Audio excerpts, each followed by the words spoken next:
జై బాబా uncle Avatar Meher బాబాకి జై.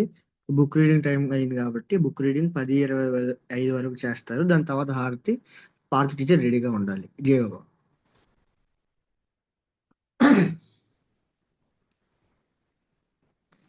అవతార్ మెహర్ బాబాకి జై. అందరికీ జై బాబా అండి. అవతార్ మెహర్ బాబాకి జై. మనం ప్రీతం బాబా వారి ఇచ్చిన మేరకు గత కొన్ని వారాలుగా నాజూ సావక్ కొత్వాల్ వారి కుటుంబం బాబాతో గడిపిన ఆ మధుర క్షణాలన్నీ కూడా ఆమె హీ గివ్స్ ద ఓషన్ అని ఇంగ్లీష్లో ఆమె రాసుకుంటే దాన్ని తెలుగులో స్వర్గీయ చింతామణి గారు ప్రేమ మహాసాగరం అని చెప్పి అనువదించడం జరిగింది. ఆ పుస్తకాన్ని మనం చదువుకుంటూ ఉన్నాం గత కొన్ని వారాలుగా. అందులో విశేషాలు, కిందటి వారం బాబా బ్లూ బస్ యాత్రలో ఆ బస్సులో 14 మందే పడతారు, కానీ బాబా 28 మందికి అందులో ఎక్కించేసి ఆ ప్రయాణాన్ని ప్రారంభించడం, ఆ విశేషాలు మనం చదువుకుంటూ ఉన్నాం. ఆ రోజు రాత్రి 2 గంటలకు ముల్తాన్ నుండి కార్ బయలుదేరారు. ఆ సమయంలో అక్కడ హోరుమని వాన పడుతోంది. ఆ రోడ్లన్నీ కూడా చాలా భయంకరంగా ఉన్నాయట. ఒక రైల్వే బ్రిడ్జి చెక్కలతో చేసింది దాటుతూ ఉంటే ఆ సమయంలో దడదడలాడింది. అలాంటివి ప్రమాదకరమైన 5 బ్రిడ్జీలను ఆ బ్లూ బస్సు దాటింది. ఆఖరుది ముజఫర్ నగర్ ఇందూస్ నదిపై నిర్మించిన అతిపెద్ద ప్రమాదభూయిష్టమైన వంతెనటది. అది ఎలా ఉందంటే, తేలియాడే పడవలపై ఆ చెక్క బల్లల్ని జాగ్రత్తగా అమర్చి ఆ వంతెనని తయారు చేశారు. ఇంటి కింద నీటి మీద పడవలు ఉంటాయి, ఆ పడవల మీద చెక్క బల్లలు వేసి వంతెనగా తయారు చేశారట. ఆ ప్రయాణికులు అంతా కూడా మరుక్షణం ఏం జరుగుతుందో ఊహించలేకుండా, ఎందుకంటే అక్కడ ఉన్న ఆ కాపలాదారు కూడా చెప్పాడు, చాలా డేంజర్ అది వెళ్ళటం.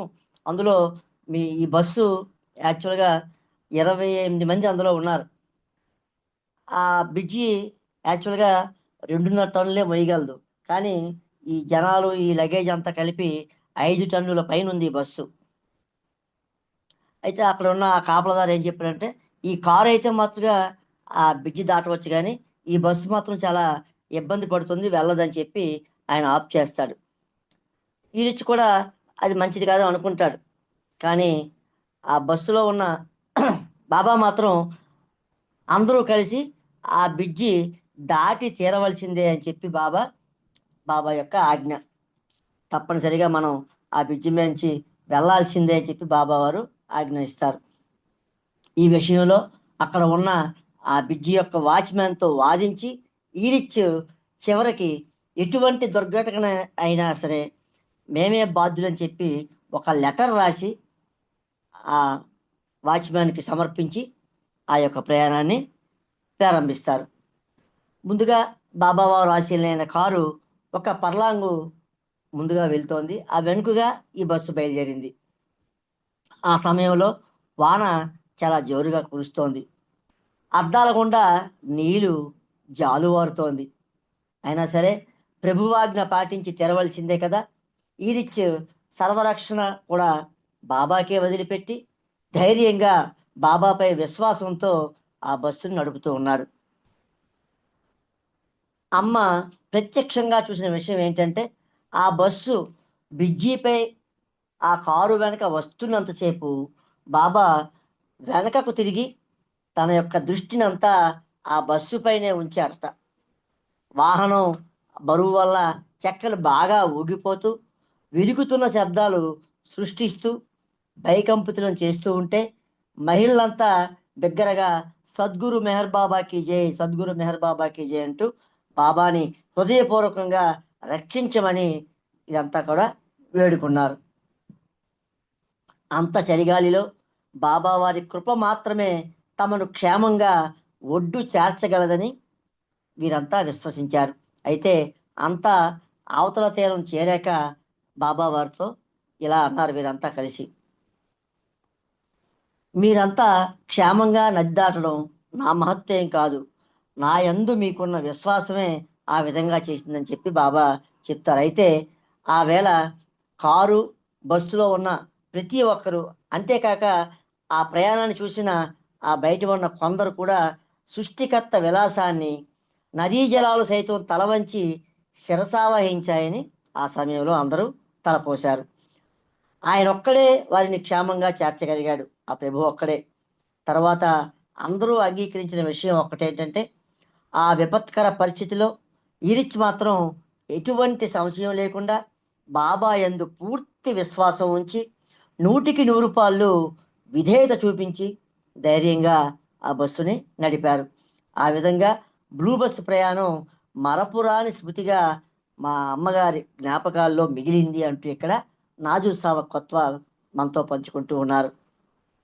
ఇంకా ఈ ప్రయాణంలో మరికొన్ని సంఘటనలు కూడా జరిగాయట. అవి కూడా బాబావారి మహత్తులే అనిపించేట. అవి ఇక్కడ కూడా అవి కొన్ని సంఘటనలు ఇక్కడ ఆమె మనతో పంచుకుంటున్నారు. ఒక చోట ఒక గోతిలో వర్షం పడుతుంది. ఒక గోతిలో బస్సు కూరుకుపోయింది. ఆ బస్సులో ఉన్న లగేజీ, ఆ బరువుతో పాటు అవన్నీ కూడా ఆ బస్సు ముందుకు వెళ్ళాలి అంటే ఒక క్రేన్ వచ్చి తీస్తే కానీ సంభవం కాదు. ఆ విధంగా ఆ బస్సు ఆ గోతిలో కూరుకుపోయి ఉంది.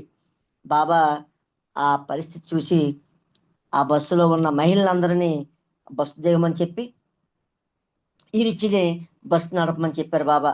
డాక్టర్ నీలు, బాబా వీరిద్దరూ కలిసి బస్సుని ఒక్క తోపు తోసేసరికి ఆ గోతిలో ఉన్న చక్రం బయటపడిందట. చూడండి, క్రేన్ కూడా వచ్చి తీయలేదేమో అన్నంత దీన్ని బాబా నీలు తాలూకు సహాయం జస్ట్ తీసుకొని, అంటే బాబా ఒక్కరే తోసేయగలరు కానీ నీలుని సహాయం తీసుకొని బాబా ఒక బంతి తోసినట్టుగా ఆ బస్సుని ఆ గోతిలోంచి బయట పడవేశారు. బాబా సునాయాసంగా బండిని నెట్టడం అందరికీ ఆశ్చర్యం కలిగించింది. ఇంకొక సంఘటన కూడా జరిగింది. అది డారా గాజీ ఖాన్ గ్రామంలో జరిగింది. పెట్టాకు బయలుదేరే ముందు ముల్తాన్లో డారా గాజీ ఖాన్లో వంటకు కావలసిన సరుకులన్నీ కొనమని బాబా కిట్టీని ముందుగుండానే ఆదేశించారు. అయితే ఈమె ఏమనుకుందంటే, ఇవన్నీ ఎందుకు ఇక్కడ నుంచి బాబా చెప్పారు కానీ ఇక్కడి నుంచి మనం ఎందుకు మోసుకెళ్ళాలి, ఆ ఊర్లోనే కొనొచ్చు కదా అని చెప్పి ఈమె అనుకొని ఆ బరువు ఎందుకు మోయడం అని చెప్పేసి ఈమె కొనలేదు. తీరా ఆ ఊరు చేరేసరికి అది ఒక పల్లెటూరు. అక్కడ ఆ ఊర్లో కొన్ని పురిళ్ళు, ఒక డాక్ బంగ్లా తప్ప అక్కడ దుకాణాలు కూడా ఏమీ లేవట ఈమె కొనడానికి. ఆ సమయంలో ఈమె వద్ద ఒక కేసు బియ్యం, 4 బంగాళాదుంపలు, 4 టమాటా పళ్ళు మాత్రమే ఉన్నాయి. కానీ వీళ్ళు ఎంతమంది ఉన్నారు? మొత్తం 30 మంది పైన ఉన్నారు వీళ్ళంతా కలిసి. ఆమెకి మతిపోయింది. ఎందుకంటే బాబా వారి ఆజ్ఞని ఆమె ధిక్కరించింది.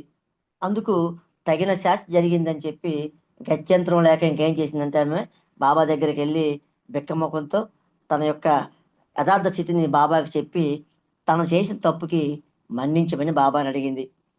ఆ పరిస్థితి గమనించిన బాబా ఏం చేశారంటే, ఆ వంట ఎవరు చేస్తారో వాళ్ళని పిలిచి సహాయకులను కేటీని పిలిపించారు. కేటీని పిలిపించి, నీవు కిట్టి ఇచ్చిన బియ్యం, బంగాళాదుంపలు, టమాటాలు, ఉల్లిపాయలు అన్నీ కలిపి పొయ్యి మీద ఎప్పట్లాగే పెద్ద పాత్రలో వండు. అన్నీ పొయ్యి మీద పెట్టాక మూత పెట్టు. ఉడికిన తర్వాత నువ్వు ఉడికే వరకు కూడా నువ్వు ఆ మూత తెరవకు. ఈ పూట మీ అందరికీ నేనే స్వయంగా వడ్డిస్తానని బాబా చెప్పారు. అయితే ఈ వంట 30 మంది తినాలి. 30 మందికి తగ్గ సరుకులు కూడా అక్కడ లేవు. మనకి ఇక్కడ 4 బంగాళదుంపలు, 4 టమాటా పళ్ళు, 1 కేసు బియ్యం అంటే 30 మందికి చాలదు. కానీ బాబా రాగిన కదా, కేటీ ఏం చేసిందంటే బాబా చెప్పినట్లుగానే ఆ పాత్రలో అవన్నీ వేసేసి మూత పెట్టి వండేసింది. బాబా ఏం చెప్పారో అదే చేసింది. వంట అయిపోయిన వెంటనే బాబాకి వెళ్ళి చెప్పింది. ఆ పూట దయామయుడు స్వయంగా తన ఆత్మీయులకు తానే వడ్డన చేశాడు.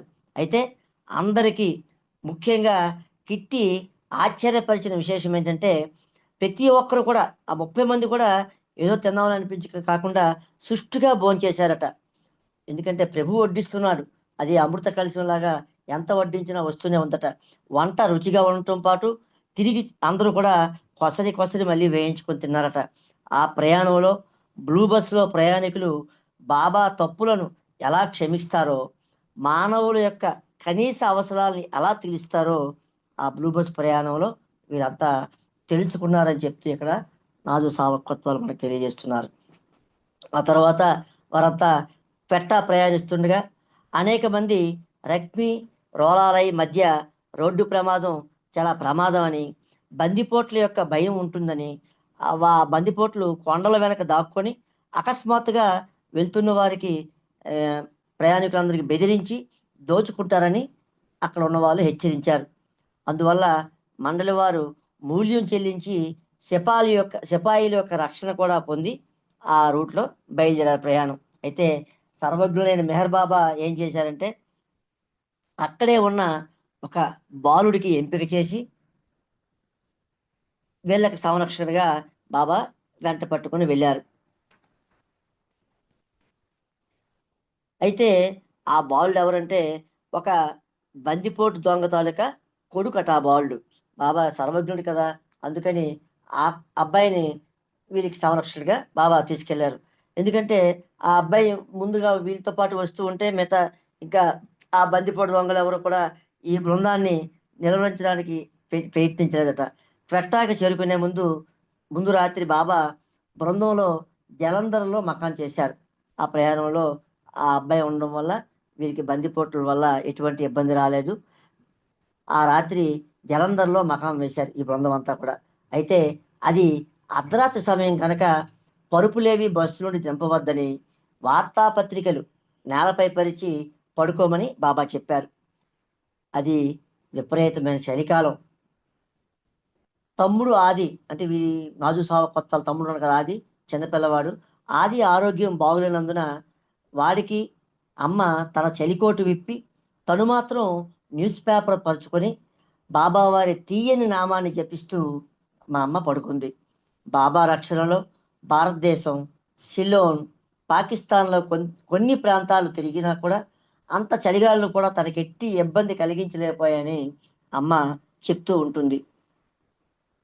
క్వెట్టాలో భయంకరమైన చలిగాలి ఉన్నట్టు చేత సగం మంది స్త్రీలు అస్వస్థులు అవటం వల్ల అక్కడి నుండి కదలాలని బాబా నిర్ణయించారు. అందువల్ల బృందం అంతా కూడా కలిసి ఏప్రిల్ 1941లో రైల్లో లాహోర్ ప్రయాణం అయ్యారు. ఒక ఎడారిలో దిగి 2 రోజులు తీవ్రమైన ఎండవేడిని భరిస్తూ ప్రయాణం చేసి లాహోర్ చేరుకున్నారు. బ్లూ బస్ నడుపుకొని 2 పురుష మండలి వారు పెట్టా నుండి లాహోర్ చేరుకున్నారు. మిగతా వారంతా ట్రైన్లో వస్తే 2 మాత్రం ఆ బస్సులో లాహోర్ చేరుకున్నారు. అక్కడి నుండి బాబా కారులో డెహ్రాడూన్ చేరుకున్నారు. స్త్రీలంతా ఆ బ్లూ బస్సులో, మిగతా వారంతా బ్లూ బస్సులో బాబా వారి కారుని అనుసరించారు. ఉత్తరాదిలో బహుళ ప్రాచుర్యం గల హోలీ పండుగకు వీరంతా డెహ్రాడూన్ చేరుకున్నారు. వీరు డెహ్రాడూన్ చేరుకున్న సమయానికి హోలీ పండగట ఆ రోజు. ఇది శ్రీకృష్ణుని రాసలీలలు మరపించే పండగ. ఆ రోజు ప్రజలు ఒకరిపై ఒకరు రంగు నీళ్లు కానీ పొడి కానీ చల్లుకొని రోజంతా ఆటపాటలతో నృత్యం చేస్తూ ప్రేమ మత్తులో శ్రీకృష్ణుని ప్రేమను ఆస్వాదిస్తూ అందరూ కూడా గోపికలైపోతారు. ఇదంతా తెలిసిన అమ్మ చక్కగా స్నానం చేసి మంచి దుస్తులు ధరించి ఎవ్వరి ఆగడాలకు అందకుండా ఒక గదిలో తలుపు గడియ పెట్టి కూర్చుందట అమ్మ. అంటే ఎవరైనా చూస్తే మళ్ళీ ఆ రంగులు అవి వేసేస్తారని చెప్పి ఆమె ఏం చేసిందంటే చక్కగా స్నానం చేసి రెడీ అయిపోయి ఒక గదిలో కూర్చుని పోయింది వీరి అమ్మ. ఎవరు తలుపు తట్టినా అది తనపై రంగునీళ్ళు జల్లుటకే అని తెలిసి ఆమె తలుపు తెరవలేదు.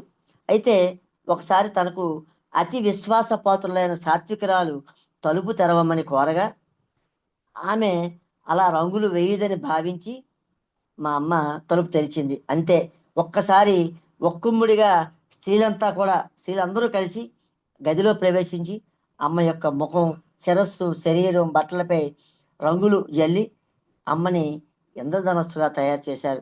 ఆమె జుట్టు కూడా రంగు చేసి ఆ జుట్టు ముడివేసి ఒక సాధువులా తయారు చేశారు.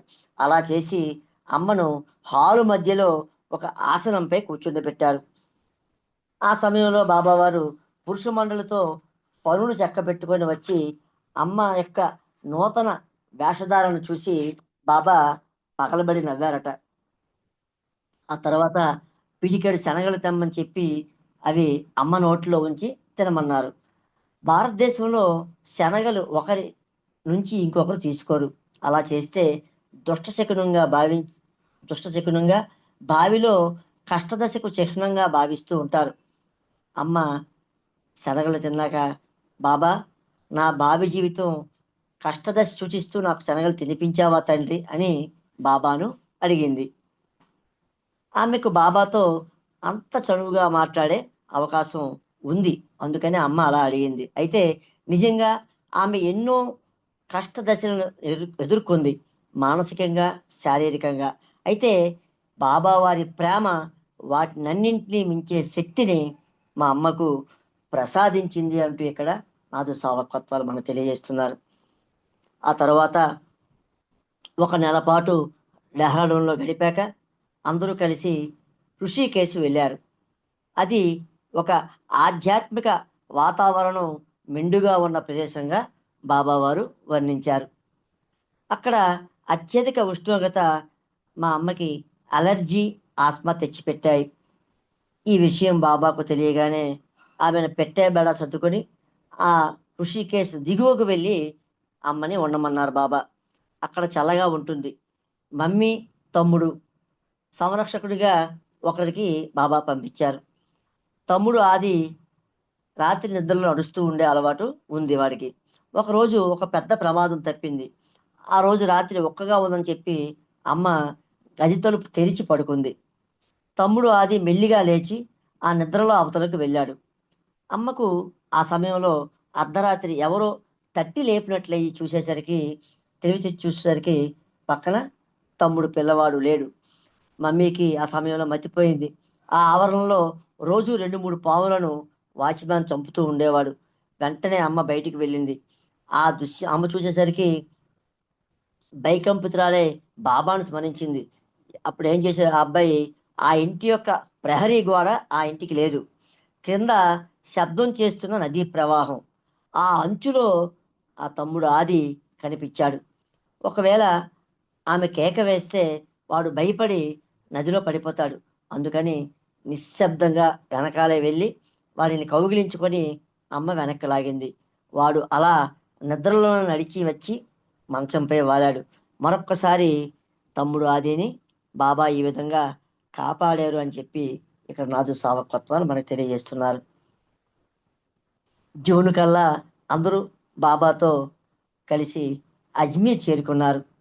నన్ను హిల్లుని తీసుకొని అజ్మీర్ రమ్మని బాబా నాన్నకు మెహరాబాద్ కబురంపారు. మేము వేసవి సెలవులకు వచ్చి మెహరాబాద్లో ఉన్నాం. మమ్ములను ప్రథమ కలయికలోనే బాబా నువ్వేంటి అలా సన్నబడిపోయావు, నీ చెల్లెలు అంత పుష్టిగా ఉంటే అని బాబా ప్రశ్నించారు. వీరిద్దరూ హాస్టల్ నుంచి హైదరాబాద్లో బాబా జాయిన్ చేశారు కదా స్కూల్లో. అక్కడ నుంచి బాబా కబురు మేరకు ఇక్కడికి వస్తే చూడగానే బాబా మొట్టమొదటిసారి నువ్వు బాగా సన్నబడిపోయావు, మీ చెల్లి బాగా పుష్టిగా తయారైంది అని బాబా ప్రశ్నించారు. అంటే అప్పుడు బాబాకి సమాధానం ఏం చెప్పిందంటే ఈమె, మా చెల్లెలు హిల్లుకి పాశ్చాత్య వంటకాలంటే చాలా ఇష్టం. సెయింట్ యాన్స్ పాఠశాలలో ఆహారం దానికి బాగా నచ్చింది. నాకు మాత్రం కొన్ని వంటకాలు ఉదాహరణకి అందరికీ ఇష్టమయ్యే ఆ ఎద్దు నాలిక అంటే నాకు పరమరోత. మా భోజనం పర్యవేక్షిస్తున్న నన్స్ అందరికీ వడ్డిస్తూ వెళ్ళేవారు. నాకు వడ్డించి నన్ను దాటగానే నేను నాకు వడ్డించిన ఆ పదార్థాల్ని హిల్లు కంచంలో పడవేసేదాన్ని. అందువల్ల బాబాకి ఏం చెప్పిందంటే ఈమె, బాబా అక్కడ వారు వడ్డించే ఆహార పదార్థాలు నాకు హితవు కాదు. అందుకని నేను హిల్లు కంచంలో పడివేశాను. అవి అన్నీ తిని ఆ హిల్లు పుష్టిగా ఉంది అని చెప్పి బాబాకి ఈమె చెప్పిందట. అప్పుడు బాబా హిల్లు బొగ్గలు గిల్లి నీవు చాలా బాగున్నావు అనగానే మెహరా, మనీజాతో సహా అక్కడ ఉన్న వారందరూ కూడా నవ్వుకున్నారట. అప్పుడు బాబా నన్ను చూసి, అంటే నాజు సావకత్వాలను చూసి, నువ్వు తిండి దగ్గర అలా ఉండకూడదు అంటూ మరలా తన యొక్క కరుణను ప్రశ్నిస్తూ, ఇవాళ నుంచి దీనికి రోజు ఒక చెంచాతో వెన్న, పంచదార కలిపి పెట్టాలి. అలా ఒక వారం రోజులు తీసుకురా అని చెప్పారు. బాబా వారి ఆదేశం ప్రకారం రోజు అమ్మ వెన్న, పంచదార తేగా శుభ్రంగా కలిపి బాబాయే స్వయంగా నాచే తినిపించి తానే స్వయంగా ఆ పాత్రలన్నీ కడిగి శుభ్రపరిచేవారు. ఇదే విధంగా ఈమె రజస్వలైనప్పుడు కూడా బాబా ఇలానే చేశారు. ఇప్పుడు కూడా రెండోసారి బాబాయే స్వయంగా ఆ 2 పదార్థాలని కలిపి ఆమెకు స్వయంగా తినిపించి ఆ బాబా పదార్థాలు. వినిపించట్లేదండి. హలో, వినిపిస్తుంది. ఆ పదార్థాలు కలిపిన ఆ పాత్రల్ని బాబాయే స్వయంగా ఆ, శుభ్రపరిచేవారట. విశ్వేశ్వరుడు అలా ఒక చిన్న పిల్లను సాకట నాకు ఎంతో ఆశ్చర్యం కలిగించింది. అతడు నిజంగా ప్రేమ మహాసాగరుడు అంటూ ఇక్కడ నాజు సావకత్వాలు బాబా కోసం తెలియజేస్తున్నారు. మా ఆరోగ్యం గురించి విచారించిన తర్వాత బాబా మా చదువుల కోసం బాగట్టా చేశారు. మా యొక్క ప్రోగ్రెస్ కార్డ్స్ కూడా తెప్పించి బాబా చూశారు. ఇల్లు చాలా మేధావి, ఎప్పుడు తరగతిలో నెంబర్ వన్. ముందు గుండానే చెప్పింది కదా ఆమె చాలా తెలివైందని. ఆమె మార్కులు చూసి బొగ్గపై బాబా చిటికి వేసి వీపు తట్టి చక్కని కౌగిలింత ఒక తండ్రి వలె బాబా అందించారు. నేను ఎప్పుడు తరగతిలో మొదటి 5 ర్యాంకుల లోపల ఉండేదాన్ని. అంటే ఇల్లు ఎప్పుడు ఫస్ట్ ర్యాంక్ ఉంటే ఈమె 5 ర్యాంకుల లోపల ఉండేది. ఇక నా విషయం వచ్చేసరికి బాబా ఉర్దూలో నాకు తక్కువ మార్కులు చూసి ఇదేంటి ఇన్ని తక్కువ మార్కులు వచ్చాయని అడిగారు. నాకు సిగ్గేసింది. బాబా, హైదరాబాదు ముస్లింల ప్రాంతం, ఉర్దూ చాలా కష్టమైన భాష, లిపి కూడా అలాగే కుడి నుండి ఎడమకు వెళ్తుంది అన్నాను. వెంటనే బాబా నా చెవి నిలిపెట్టి అయితే ఇప్పుడు ఏం చేద్దాం అని అడిగారు. దానికి నేను చిన్నగా, బాబా, మా చదువుల గురించి మీరు చాలా ఖర్చు పెడుతూ ఉన్నారు, మిమ్మల్ని ఇంకా పీడించడం నాకు ఇష్టం లేదు, కానీ ఒక టర్మ్ మాత్రం నాకు ఉర్దూ ట్యూషన్ పెట్టిస్తే ఖచ్చితంగా మంచి మార్కులు తెచ్చుకుంటా అని బాబాకు ఈమె నాజు సావకత్వాలు హామీ ఇచ్చిందట. వెంటనే బాబా ఆమె యొక్క ఆ అభ్యర్థనను సమ్మతించి మా అమ్మతో ఇలా వాళ్ళ అమ్మకి చెప్పారట. సరోష్కు చెప్పి పాఠశాల యాజమాన్యానికి వ్రాయించు, నాజుకి ఒక టర్మ్ ట్యూషన్ ఫీజు కడతాం, తర్ఫీదు ఇప్పించమని వ్రాయించని చెప్పి బాబా వెంటనే ఆదేశం ఇచ్చారు. అలా అమ్మకు చెప్పి వెంటనే నన్ను చూసి చింతించకు, కానీ ఈసారి మంచి మార్కులు రావాలి సుమా అన్నారు. ఆ తర్వాత నన్ను కూడా కౌగిలించుకొని బాబా ఆశీర్వదించారు. నేను వారి యొక్క దయకు చెలించిపోయాను. ఉర్దూలో ప్రావీణ్యత సంపాదించాలని ఆ సమయంలో నేను నిర్ణయించుకున్నాను. జూలై మధ్యస్థం వరకు బాబాతో మేము అజ్మీర్లోనే గడిపాం. ఆ తర్వాత బాబా స్త్రీలతో మెహర్ రిట్రీట్కు రైల్లో వెళ్ళిపోయారు. తమ్ముడికి బస్సు ప్రయాణం ఇబ్బందిగా ఉండటం వల్ల అమ్మ ఈ రైలు ప్రయాణానికి చాలా ఆనందించింది. మెహరాబాద్ రావటం అంటే మాకు చాలా సరదా. కొండపై నన్ను మెహర్ రిట్రీట్ జీవితం అంటే మాకు భూతల స్వర్గం. ఈరోజు మేము ఆ తలుచుకుంటూ ఉంటే ఆ రోజులు ఎంతో మధురంగా అనిపించేవి. ప్రీతమ మెహర్ బాబా అనే నులువెచ్చని సూర్యకిరణాల ప్రసారం అనుభవించిన ముగ్గురు పిల్లలం మేము అంటూ చెప్తున్నారు ఇక్కడ. ఈ అంటే నాజు సావకత్వాల్, హిల్లు, ఆది, వీరి ముగ్గురు అనమాట. మెహరా అందాల చందమామ. చల్లని మెహరా చూపులు ప్రతి ఒక్కరి హృదయాన్ని ప్రేమతో సాకి బాబా వారి ప్రేమను అందించేవట. మనీజా మెరిసే తార, నవ్వుతూ నవ్విస్తూ ఆనందాలు పండిస్తూ ఉండేది మనీజా. ఆ స్వర్గంలో మా ముగ్గురి సంరక్షణ జీవితాలు సుఖమయమయ్యాయి.